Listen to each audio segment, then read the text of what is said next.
Hello everyone, Ayang is back with BBM. Yaps, bahas-bahas menarik. Nah, buat episode kali ini, gue bakal bahas tentang film nih. By the way, kalian tahu gak sih kalau Jerman itu terkenal dengan negara imigran? Sebenarnya sepak terjang imigrasi di Jerman ini panjang banget ceritanya. Nah, berdasarkan data UNHCR, Jerman ini menjadi tuan rumah dari 2,1 juta imigran loh. Gila, banyak banget kan? Nah, in fact, pengungsi yang membutuhkan perlindungan itu kebanyakan adalah penduduk Suriah yang jumlahnya 6,8 juta.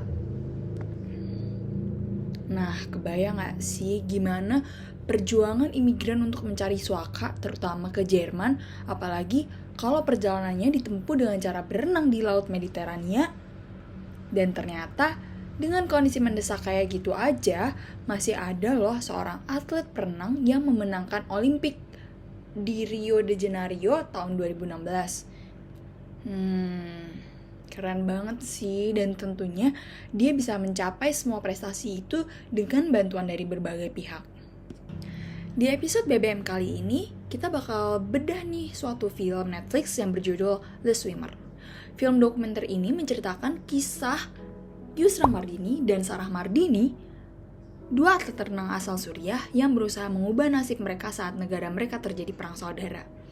Pada awalnya, mereka meniti karir mereka di dunia renang dengan bimbingan ayahnya, yang juga merupakan seorang atlet renang nasional. Ayahnya ini berambisi untuk mengantarkan Mardini Sister ke Olimpiade. Namun, semuanya berubah drastis pada tahun 2014. Hal ini terjadi karena Suriah terjerumus dalam kekacauan perang saudara. Keselamatan mereka dan warga negara lainnya pun terancam.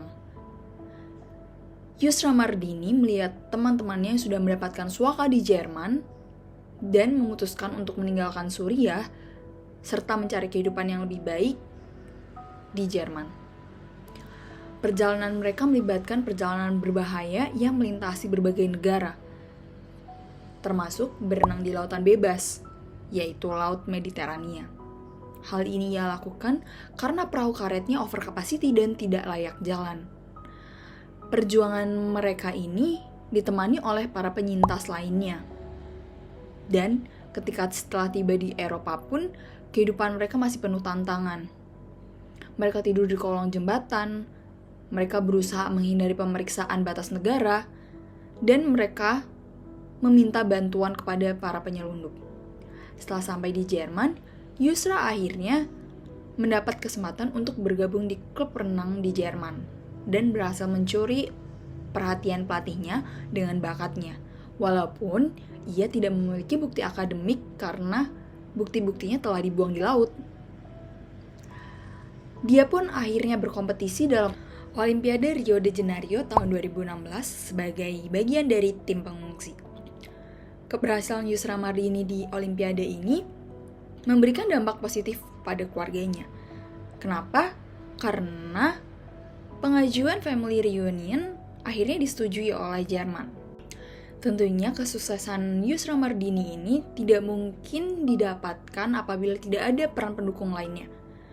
Yang pertama, terdapat bantuan dari UNHCR yang memberikan bantuan pasokan perlengkapan, makanan, serta tempat tinggal untuk pengungsi setelah mereka sampai di Yunani. Selanjutnya ada pemerintah Jerman dengan administrasi yang sistematis oleh imigrasinya, serta pengungsi diberikan bantuan sandang, papan pangan, bahkan bantuan psikologis pasca trauma. Selanjutnya, yaitu dari klub renang yang memberikan bantuan papan serta pelatihan yang intensif untuk Yusra Mardini mengikuti Olimpiade Rio. Dan selanjutnya ada Komite Olimpiade Internasional yang menginisiasi tim pengungsi untuk Olimpik di Rio de Janeiro tahun 2016. Nah, film sebagai salah satu bentuk sastra dan media ini penting banget untuk mengkonstruksi opini publik.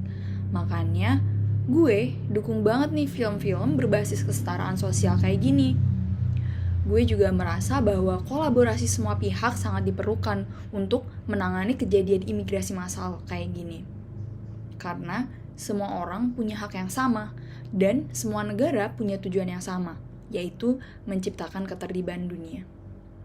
Di film ini, kita bisa banyak banget belajar mengenai hope atau harapan. Maksudnya, walaupun Yusra Mardini ada di kondisi kacau balau perang di negaranya, ia terus berjuang untuk terus bersinar. Tentu dari film ini kita juga bisa banyak-banyak bersyukur dengan kondisi negara Indonesia yang aman dan tentram. Dan gue sangat appreciate terhadap pemerintah Jerman yang tidak hanya menerima, tapi juga berusaha untuk memberdayakan imigran. Yang paling penting yang akan gue suarakan yaitu, gue sangat mendukung perdamaian dunia dan gue harap kondisi peperangan bisa segera berhenti karena banyak banget kerugiannya.